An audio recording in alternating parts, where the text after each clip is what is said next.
Barcelona por amor. Me enamoré en un autobús de Barcelona. Yo nunca he ligado en una discoteca, jamás he conseguido una chica en un bar, pero en el transporte público soy una flecha. Así que, por alguna extraña razón, me enamoré de una chica en Barcelona. Vivía en Madrid en esa época y fantaseaba mucho con Barcelona. Era una ciudad más bonita, más literaria, más hermosa físicamente. Y estuvimos esta chica y yo, pues cada uno en su ciudad durante un año. Uh, yo me acababa de separar en Madrid. Madrid es una ciudad maravillosa y me encanta, pero es como una ola. Puedes estar surfeándola y sentirte el rey del mundo o debajo con la ola cayéndote encima. Es muy intensa y hubo un momento en que a veces me encantaba, a veces la odiaba. Y recuerdo haber venido en alguno de estos viajes a Barcelona, haberlo pasado muy bien con mi chica, haber ido a la playa, haber nadado, haber vuelto, haberme tomado una cerveza frente al mar y haberme preguntado, ¿y yo por qué no vivo aquí? Sí, esto, tengo todo lo que necesito aquí. Y me mudé, llevo ya 12 años, 12 anys, tinc fills catalans y todo. Bueno, en ese momento ya me habían rechazado todas las editoriales del Perú, que eran 3, una de, una de las cuales cobraba. Me rechazó la que cobraba por publicar. Así que era fácil saber que ya no había ningún futuro editorial ahí. Así que me vine a España, pasé unos años muy difíciles descubriendo que, claro, todos los escritores peruanos que podían dedicarse a escribir eran 2. Uno muy famoso, el otro es justo cuando yo vine estaba ganando el Planeta, Alfredo Bryce. Y los demás, claro, los nombres de los fracasados nunca se recuerdan, ¿no? Uno se acuerda de los que fueron bien, los demás se deshacen en la historia. Así que, claro, viniendo también de un páramo, que era el Perú hace 20 años, en un país donde no había casi nada que hacer. Ahora es muy diferente, pero en ese momento era bastante duro si querías dedicarte a escribir, si querías dedicarte a la cultura. Yo también tenía sobredimensionada España, Madrid, Barcelona, así que los primeros años fueron de descubrir que no, que aquí tampoco todos los escritores tiraban su libro en el escritorio de un editor y se volvían ricos y se dedicaban a escribir. Pero sí se lo pasaban bastante bien, eso sí recuerdo. Yo venía de un país muy triste, muy violento, cuando no muy pobre, cuando no muy reprimido, y siempre tuve la impresión de que aquí la gente se lo pasaba mejor. No solo leía más y veía más películas e iba más al teatro, sino hablaba más y conversaba más y disfrutaba más de la vida. Y creo que eso es lo que me tuvo aquí. Los libros ya saldrían después, pero la razón primera para quedarme fue la gente, fue la vida.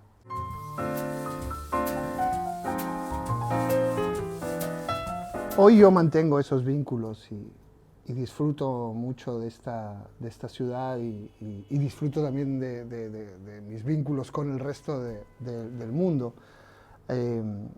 Pero creo que la política ha hecho que la gente se preocupe mucho por lo que es por el pasado, por lo que eran sus padres, por lo que eran sus abuelos, y creo que miran menos lo que es el presente y lo que podría ser el futuro, ¿no?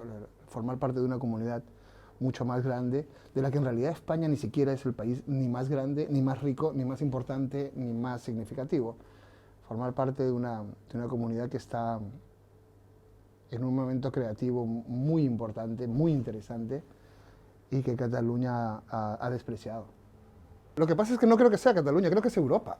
Es decir, España también se va volviendo un lugar más encerrado en sí mismo, más ocupado de su nacionalidad, y Europa en general se va volviendo una guerra tribal, un montón de etnias enfrentadas, lo cual inevitablemente excluye a los que no encajamos dentro de una u otra, ¿no? Esto no es exclusivo de Cataluña, aunque aquí ha sido bastante intenso. Esto es lo que está ocurriendo, esta es la Europa que hay hoy día y esto es en lo que se está convirtiendo en Europa. Bueno, la gente está por primera vez asustada en los países más ricos. Tienen que ver con, no tanto con que sean, o sea, siguen siendo mucho más ricos que todos los demás.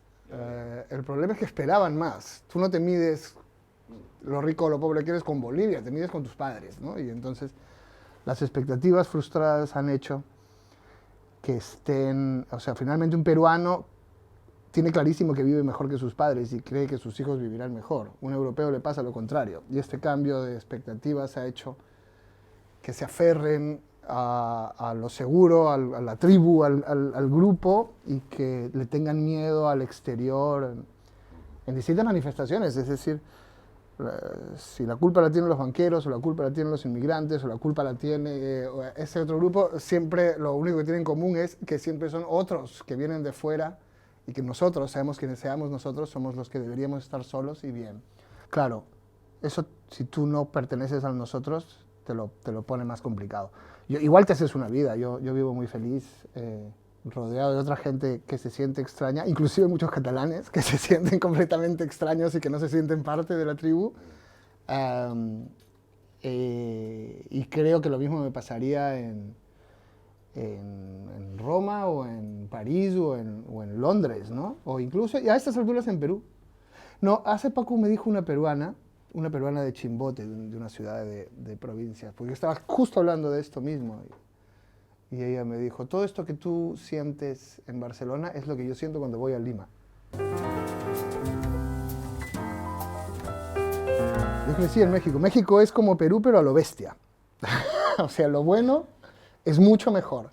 Lo malo es infinitamente peor, pero es lo mismo, básicamente. Mis primeros recuerdos ya son de México y volví como a los 10 años a Lima y lo que pasa es que la Lima a la que yo volví ya era una ciudad en guerra, ¿no? Con apagones, bombas, secuestros, redadas, toques de queda. Soy la única persona cuyo concepto de México, Distrito Federal, era un lugar tranquilo, apacible, bonito, pequeñito, manejable. Pero aún cuando voy a México, y tengo muchos amigos en México y trabajo mucho en México, siempre me entiendo muy fácil, nos entendemos muy fácilmente, es como si fuésemos... creo que hay una unidad desde nosotros, desde Perú, Ecuador, Colombia, Centroamérica, México, que podrían ser un país muy grande sin mucho problema, ¿no? Mi padre era periodista y militaba en la izquierda, así que fuimos exiliados y escogimos México. Bueno, nos aceptó México. De manera que yo crecí entre chilenos, argentinos, uruguayos, todos hijos de... Todos nuestros tíos eran todos iguales, barbones, con anteojos de caré y que conspiraban todo el día en la casa. Yo tenía 5 años, tenía una camiseta del Frente Sandinista de Liberación Nacional. Tenía otra de Saddam, me acuerdo que en ese momento era el socialista Saddam Hussein. Y crecí con una gran sensación de ser latinoamericano. Yo creo que hasta ese momento la gente era ecuatoriana o boliviana o paraguaya o lo que fuera. Pero que en ese exilio, por lo menos toda esta gente muy activa políticamente, muy intelectual, se encuentra, se ven todos en México y se construye la idea de que todos son lo mismo y de que tienen una identidad común, ¿no? Y al mismo tiempo está la literatura. La literatura también tuvo mucho que ver. Estaba el boom, que es la primera vez en que un grupo formado por un peruano, un colombiano, un mexicano y varias personas de distintos países son consideradas parte de lo mismo. Bueno, los peruanos han tenido su gran momento hace unos meses porque hay una migración de gente huyendo de Venezuela que ha permitido que muchos peruanos al fin puedan ser xenófobos como en los mejores países y detestar a unos venezolanos miserables que vienen en la pobreza de su país. Y yo trataba de recordarles a chicos, yo que ustedes no me pondría muy pesado porque es así como hablan de nosotros en todo el resto del mundo, pero pero ¿cómo se va a desperdiciar la oportunidad de despreciar a otra comunidad, ¿no? Eso es algo muy, muy, muy humano, yo creo, y muy, muy de miedo al diferente, muy de miedo al otro, y que tiene que ver con, pues, de no estar a la altura de las expectativas, de no ser tan exitoso como debía ser, de tener que echarle la culpa a alguien. Así, a mí como contribuyente español que soy, porque es aquí donde tributo y donde, ¿no?, pago en teoría por una pensión, mi pregunta es, ¿y quién va a pagar mi pensión? Porque si la población sigue como sigue, para cuando yo me jubile estarán jubilados todos, de manera que si hay despoblación en zonas de España y si no podemos pagar pensiones, no estaría mal recibir a gente dispuesta a reactivar esas economías y a gente dispuesta a tener hijos, a gente joven. Pero este argumento pragmático es completamente absurdo dentro del debate político. El debate político no es práctico. El debate político está dominado por pasiones y por emociones, como nunca lo ha estado, o como no lo ha estado en décadas en Europa. Yo descubrí cuando vivía en Madrid y trabajaba para una revista para latinoamericanos que se repartía en los locutorios y restaurantes latinoamericanos, una revista de espectáculo, que no hay nada más facha que un inmigrante con papeles. Uno que ya entró, ya no quiere que entre nadie más. Claro. Y también es muy sensible al hecho de que, pues, si hay un problema social con un grupo marginal, siente que le van a echar la culpa a él y que por lo tanto no quiere que haya más, que den mala imagen de él y de su identidad. Entonces, es harto frecuente que haya, aunque no se note, el que ha venido de fuera quiere que cierren la puerta detrás con más fuerza que el que ya estaba dentro, ¿eh?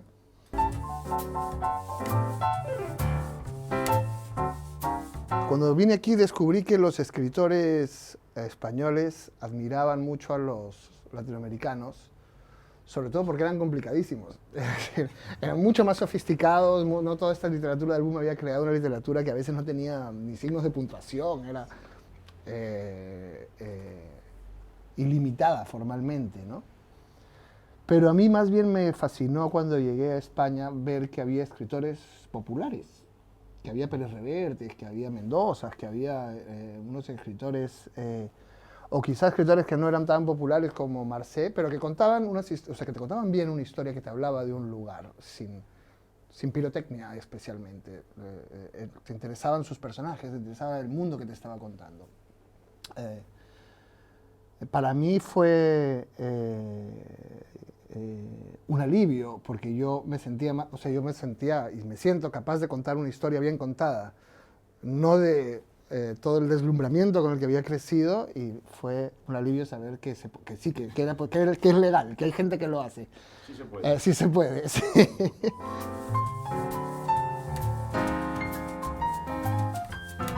Hoy en día todavía existe esta división más hecha por la necesidad de etiquetar las cosas en la prensa o en la universidad de latinoamericano o español, pero claro,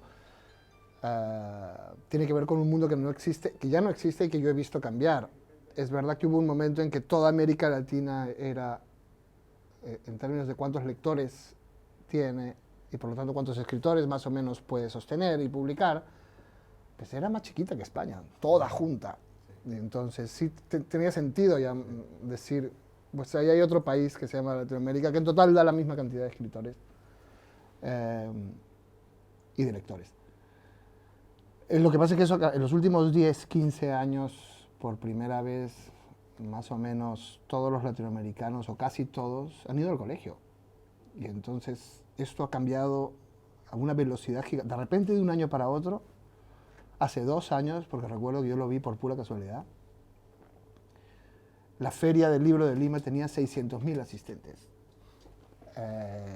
Y al año siguiente otra vez. Y esos 600.000 asistentes tenían 12 años, 15 años, 16 años. Son países que ya son más jóvenes que los europeos. La edad promedio de un peruano es como la edad promedio del hijo de un español promedio.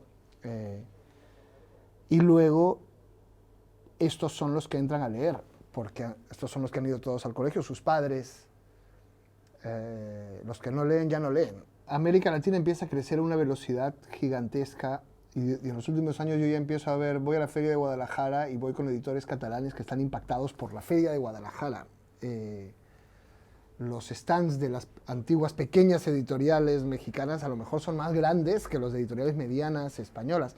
Entonces, todo va cambiando, todo va haciéndose muy grande allá. Y esto significa que ya no puede funcionar como solamente un país, o sea, ya son 22 países, y con mercados editoriales impredecibles, además, porque son muy jóvenes, entonces van saliendo cosas. La vez pasada, hace unos años ya, en la Feria de Bogotá, había un cartel gigantesco de una escritora que escribía un género que llamaban romántico paranormal. No sé qué sea. No creo que yo compre un libro de romántico paranormal, pero me parece muy impresionante que exista en Colombia una escritora romántico paranormal, porque significa que también hay uno de novela histórica y también hay uno de novela política y también hay uno de... Y eso solo en ese mercado, y luego hay otro en México y en Perú y en Argentina, en Chile. Entonces la seguimos llamando América Latina como... porque es un nombre que viene del pasado, pero a lo que se refiere, a lo que refiere está cambiando a una velocidad impresionante, impresionante, y es muy difícil saber hacia dónde va. Fíjate que yo siempre digo, pero me meto en lío, ya no trato de venderle esta idea a nadie. O sea, como yo vivo entre los dos sitios, soy muy consciente de cómo América Latina crece y cómo Europa más bien incluso tiene pulsiones de retroceso. Pero nadie está dispuesto a aceptar esto. No están mis amigos intelectuales latinoamericanos que llevan muchos años defendiendo que somos lamentables y que no les hace ninguna gracia que tú vengas a decir que hay alguna cosa en la que no somos tan lamentables. Pero tampoco están los europeos, que están acostumbrados a que seamos lamentables y que ellos sean más importantes. Y entonces es una idea incómoda que siempre que la digo me encuentro con un montón de resistencias, hasta que simplemente no la digo, o sea, no pasa nada, no quiero convencer a nadie. Pero creo que las señales son bastante evidentes y que es una oportunidad para todos de ambos lados y que no está mal verlo, porque significa que hay muchas posibilidades nuevas de escritura, de literatura, de cultura y de intercambio que antes no había. Pero se enoja todo el mundo, ¿eh? Se enoja todo el mundo.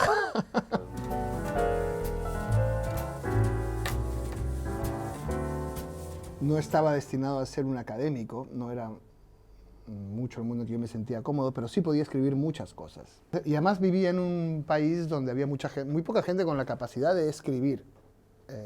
Los que tenían educación iban a carreras más seguras, pero luego hacía falta guionistas para las telenovelas, escritores para los discursos políticos, periodistas de investigación. Hice trabajos de lo más variados, siempre escribiendo, siempre tuve claro que yo lo que iba a hacer era escribir.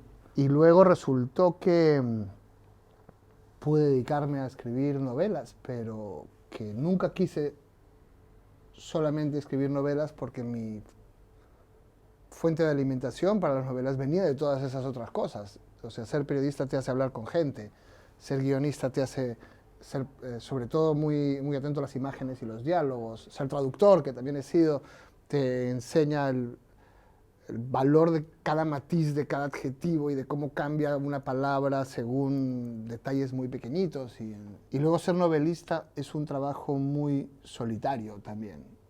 Esto a alguna gente le encanta. A Rodrigo Flesán le encanta. Lo que más le gusta de ser escritor es que no tiene que hablar con nadie. Siempre lo dice. Pero a mí no, a mí por momentos me asfixio de estar todo el tiempo encerrado en mi cuarto y luego salir a hacer la promoción y hablar de mí mismo. Me gusta hacer reportajes, me gusta contar historias reales, hablar con gente, crear historias, buscar equipos creativos y crear historias a partir de ahí. Entonces siempre he mantenido muchas líneas de acción, digamos. Es la costumbre del hambre también, o sea, esto es estarte preparado para todo, no vaya a ser que cuando se cierre un grifo tengas que abrir el otro. Pero también es una cuestión de alimentación creativa, no solo nutricional, sino de crecer y de tener más recursos y de descubrir cosas nuevas. Y hoy en día la la tecnología está abriendo espacios que nunca existieron. Para empezar, yo dejé de escribir televisión hace muchos años porque solo había culebrones y no había nada más que, o sea, después de 2 o 3 ya no había nada que tuviese ninguna gracia nueva, estabas repitiendo la misma fórmula. Esto ya no es la televisión tiene muchos nuevos formatos y muchas nuevas posibilidades de ficción. Acabo de escribir con Storytel un podcast que es, o sea, es una novela para ser escuchada, no saldrá como libro, solo será escuchada, aunque mide lo que una novela. He leído una de mis novelas también para audio, estoy hablando quizás para una ópera, que veremos si sale o no sale, pero lo que me fascina es en general contar historias, reales, falsas o ficticias, infantiles también hago para adultos, visuales o por escrito. Me gusta todo tipo de gente, es decir, yo he entrevistado cantantes pop, escritores importantes, actores de cine, políticos, extremistas de derecha, terroristas de izquierda, que es algo que también en lo que me siento un poco distinto de los escritores. Los escritores tienen una serie de ideas muy sólidas sobre la vida y por lo tanto no les interesa mucho gente muy diferente de ellos. Los periodistas vamos a hablar con gente de lo más inesperada, ¿no? Y no podemos imponerles nada, o sea, tenemos que más bien escuchar lo que ellos nos dicen y tratar de ser fieles a su visión. He sido negro literario también, que es meterte en la cabeza de alguien y tratar de escribir como él.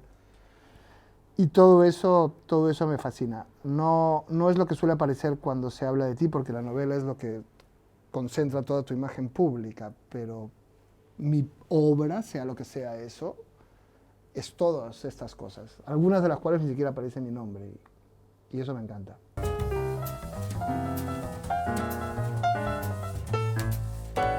Seguramente un amigo de izquierdas tiene más que ver con mis opiniones, pero un inteligente de derechas me divierte mucho más que un idiota de izquierdas, porque me obliga a pensar, o sea, si es inteligente seguramente podremos mantener las formas sin acuchillarnos, y el que tiene ingenio te puede provocar y luego devolver y mostrar tu argumento desde otro punto de vista, y tú también a él, y este boxeo me parece agradable, fascinante, enriquecedor, y lo estamos perdiendo, ¿eh? Cada vez es más difícil discrepar sin que se monte una gran crisis. Pero no todo el mundo prefiere hablar con alguien inteligente, con quien pueda perder. Nadie quiere hablar con alguien con quien pueda perder la discusión. Yo sí, a mí sí me gusta hablar con alguien con quien a lo mejor pierdo la discusión. Y me quedo pensando luego todas las respuestas que no le di. Me paso días diciendo, le debía haber dicho esto. Pero esto te hace pensar.